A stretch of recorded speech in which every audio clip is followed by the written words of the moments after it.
SM news के सभी दर्शकों को मेरा नमो बुद्धाय जय भीम। आज हमारे साथ हैं भारत रत्न डॉक्टर भीमराव अंबेडकर जी के पौत्र माननीय भीमराव यशवंतराव अंबेडकर जी। और वो निकले हैं यहाँ उत्तर प्रदेश के कई ज़िलों में निकले हुए हैं। उनका उद्देश्य क्या है, वो किस लिए निकले हैं, उनसे हम जानने की कोशिश करेंगे। जी सर, आपका चैनल में स्वागत है। सर, आप आज यहाँ बुलंदशहर में आए हैं, बुलंदशहर की धरती पर आए हैं। इससे पहले भी उत्तर प्रदेश के आप और ज़िलों में गए हैं, तो आपका ये जगह जगह ज़िलों में जाने का क्या उद्देश्य है सर? मैं भारतीय बौद्ध महासभा का केंद्रीय कार्याध्यक्ष हूँ और भारतीय बौद्ध महासभा बाबा साहब ने स्थापित की हुई है। उस ज़माने में बाबा साहब उसके अध्यक्ष थे। उसी भारतीय बौद्ध महासभा के बैनर के नीचे बाबा साहब ने यहाँ धम्म क्रांति 14 अक्टूबर 1956 में की। इसके लिए बौद्ध महासभा के लिए मुझे देश भर के हर एक राज्यों में जाना पड़ता है। हमारा संस्था का संगठन 22 राज्यों में है। पिछले 2 दिन से मैं उत्तर प्रदेश में हूँ। कल मैंने मेरठ में कार्यक्रम लिया, भारतीय बौद्ध महासभा का अधिवेशन। जो भारतीय बौद्ध महासभा में 2 गुट थे, वो हम सब जन इकट्ठे आ गए मेरठ में, और आने वाले समय में हम दोनों गुट इकट्ठा काम करेंगे बौद्ध धम्म का प्रचार और प्रसार पूरे देश में करने के लिए। आपसी जो मुद्दे थे, मुटभाव थे, वो अभी मिटाने की हम लोग ने कोशिश की और वो मिट गए। आने वाले समय में हम लोग अधिक गतिमान धम्म क्रांति के लिए आगे बढ़ेंगे। जी सर, आपने बताया कि भारतीय बौद्ध महासभा के जो गुट थे उनको आपने मिला रहे हैं आप। इसी तरह जो समता सैनिक दल जो बाबा साहब अम्बेडकर जी ने उसका गठन किया था, उसके भी कई गुट हैं, उसके लिए आपका क्या कार्य चल रहा है? आने वाले दिनों में 23 और 24 अक्टूबर में दिल्ली में बड़ा अधिवेशन, समता सैनिक दल का बड़ा अधिवेशन होने जा रहा है अंबेडकर भवन में। देश में आज जो 27-28 समता सैनिक दल के ग्रुप है, और सभी ग्रुप दिल्ली में 23 और 24 अक्टूबर में आने वाले हैं। हमारा प्रयास है उस 23 और 24 अक्टूबर के अधिवेशन में सभी गुट इकट्ठा हो जाए। ड्राफ्ट हमारा तैयार हुआ है और उसी ड्राफ्ट से करीब करीब 10,000 समता सैनिक दल 24 के ओपन अधिवेशन में वहाँ आने वाले हैं। ड्राफ्ट हमारा तैयार हुआ है और उसी ड्राफ्ट से करीब करीब 10,000 समता सैनिक दल 24 के ओपन अधिवेशन में वहाँ आने वाले हैं।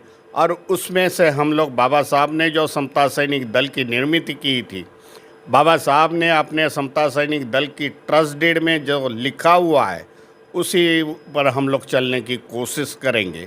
एक सक्षम युवा वर्ग समता सैनिक दल में आने से समाज का संरक्षण, समाज नीति, धर्म नीति, राजनीति जो बाबा साहब ने लिखी हुई है ट्रस्ट डीड में समता सैनिक दल के, उस पर चलने की और अंबेडकर मूवमेंट आगे बढ़ाने की समता सैनिक दल के माध्यम से हम कोशिश करेंगे। इसके लिए आने वाला 23 और 24 अक्टूबर का समता सैनिक दल इस अंबेडकर मूवमेंट के लिए मैं मानता हूँ महत्वपूर्ण है। ये सब आपने बताया, आप जो बौद्ध में भारत के लिए काम कर रहे हैं। बाबा साहब भीमराव अम्बेडकर जी हम सभी को छोड़ करके 6 दिसंबर 1956 को चले गए थे। उसके बाद बहुत सारे बुद्धिजीवी देश में है, संगठन भी बहुत काम कर रहे हैं, राजनीतिक पार्टियां भी रही। इसका क्या कारण रहा है कि बौद्ध धर्म अभी स्थापित नहीं हो पाया, और उसके लिए आप क्या प्रयास कर रहे हैं सर?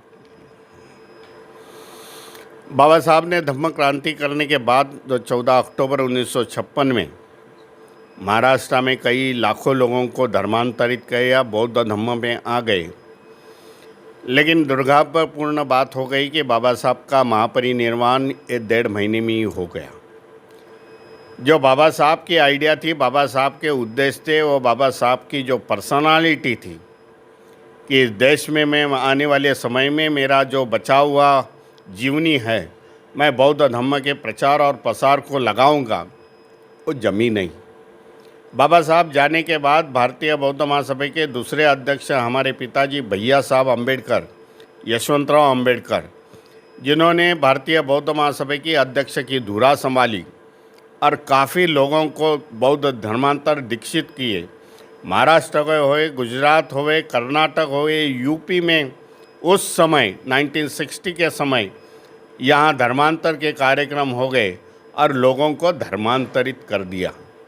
इससे वो बौद्ध धर्म की संख्या बढ़ गई, लोगों के आचरण सुधर गए, बौद्ध धर्म में आचरण आ गए और लोग गर्व से कहने लगे हम शेड्यूल कास्ट शेड्यूल ट्राइब नहीं तो हम बौद्ध है, ऐसे कहने का अभिमान उन लोग में आ गया।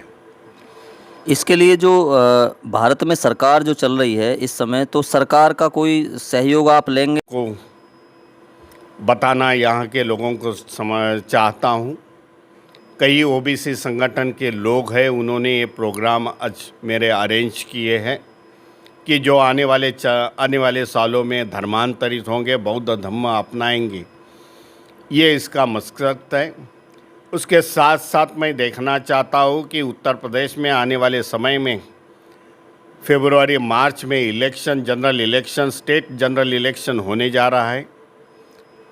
मैं उसका ही अंदाज ले रहा हूँ कि इस आने वाले समय में हम कहाँ उत्तर प्रदेश में खड़े हो जाएंगे, क्योंकि यहाँ की राजनीति मैं देख रहा हूँ जो सालों से यहाँ से चल रही है, आज किधर तो भी वो पीछे हट रही है।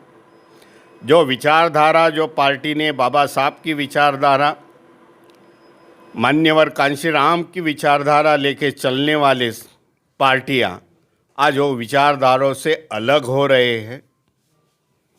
वो विचारधारा उनमें नहीं है।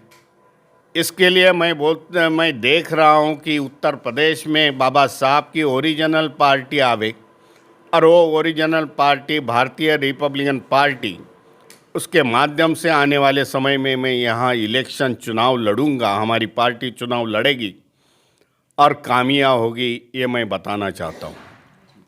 रिपब्लिकन पार्टी चुनाव लड़ेगी और कामयाब भी होगी। सब जैसा आपने बताया, आप बौद्ध में भारत के लिए काम कर रहे हैं, तो ये कितने लोगों को आप बौद्ध में बनाने का आपका कार्यक्रम है और ये कार्यक्रम कब होगा, इस बारे में आप बताएं। बौद्ध में बनाने का कार्यक्रम ये शुरू हो गया पहली बार 2025 का हम लोगों ने टारगेट रखा है। 2025 तक कई करोड़ों लोग यहाँ ओबीसी समाज के लोग, अनुसूचित जाति जमाती के लोग बौद्ध धर्मांतरित होंगे, क्योंकि जो आज धर्म में है उनमें उनको स्टेटस नहीं है, सामाजिक स्टेटस नहीं है, धार्मिक स्टेटस नहीं है, वो एक संस्कृति के गुलाम बन के रहे हुए हैं। आज बाबा साहब की देन से, बाबा साहब के आइकॉन समझने के बाद, बाबा साहब को लीडर समझ, सामाजिक लीडर, पॉलिटिकल लीडर समझने के बाद, एक्सेप्ट करने के बाद, इन लोग में पढ़ाई ज़्यादा काफ़ी बढ़ गई है और पढ़ाई बढ़ने के बाद इन लोग को आज समझ में आ रहा है कि हमारी आज हम कहाँ स्टैंड है धर्म के बारे में, सामाजिक स्थिति के बारे में। यही समाज है कि ये धर्मांतरित अभी होने